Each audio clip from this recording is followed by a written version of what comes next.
my top experience in China so far, I would split into two parts. The first would be traveling within China, and the second would be the actual studying that I've done since I've been here. When I traveled, or the first time I traveled in China, I went to Fujian. I went hiking in Fujian, and then a little while later, I actually went hiking in Yunnan. Both of the experiences were unique in that it was the first time I just personally traveled by myself. So it's kind of like a new feeling of freedom.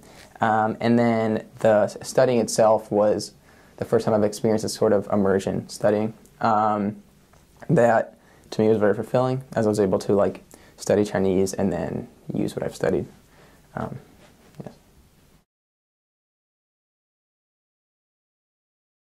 Since in the summer I was in Shanghai, I think that the opinion of people in Shanghai of Beijing will kind of give you not the most positive view of Beijing.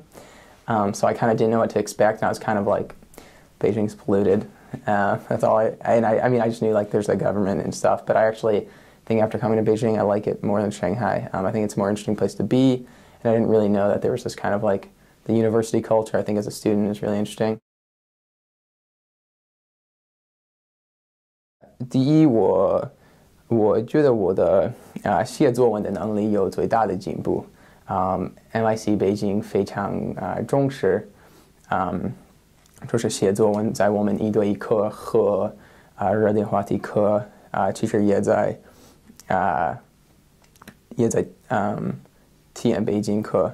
我们每个星期需要写一篇文章，就是来中国之前，我很少写一个正式的文章，用中文写一个正式的文章，所以我觉得就是这个教法对我自己的进步有一个非常大的影响，然后跟一个中国人聚在一起，对我的中文水平也有一个很大的影响，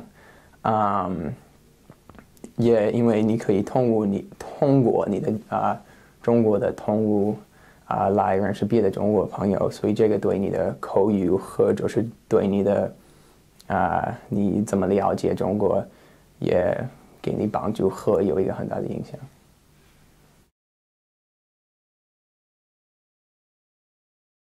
在我的一对一课，我和我的老师对中国城市化进行研究。就是我们的这门课的第一部分就是期中考试之前我们就是学习中国城市化的可以说基础的知识，然后期中考试之后其实我们对中国城市规划进行研究和对就是这个做一些研究。我个人觉得就是通过学习中国城市化可以帮助你了解现在中国的情况和就是中国面临什么问题，比方说贫富差距这些。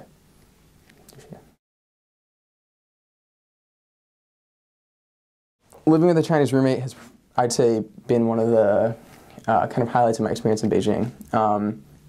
Not only has my Chinese roommate become a very close friend, he's also helped me just filter my experiences in China. He's studying history here, so he's been able to, I can kind of he's very grounded in his own culture, I think, and this has helped me, he's kind of just served as a window into understanding Chinese culture, and I can also sort of talk to him about anything. He's also been very good about kind of including me in his own social life, so I've met a lot of his friends here, which for my own, just studying Chinese language has had a lot of, has given me a lot of help, but also has helped me just kind of better understand China and I guess and Chinese people. And then also me and him have begun co-authoring a paper together, and for this paper it will enter in a contest in the US. And while we do this, we gather Chinese friends and American friends, and this to me has been very interesting. Yeah. I would say I think it's a really good place for study abroad. Just the fact that it has so many universities, and you can, there's a lot going on here, and I think it's a very, although it has like a globalized, internationalized feel. It's also still extremely Chinese. Like I said, in the summer I studied in Shanghai. I don't know if that has the same kind of, you don't really get an impression of China in the same way as you do in Beijing.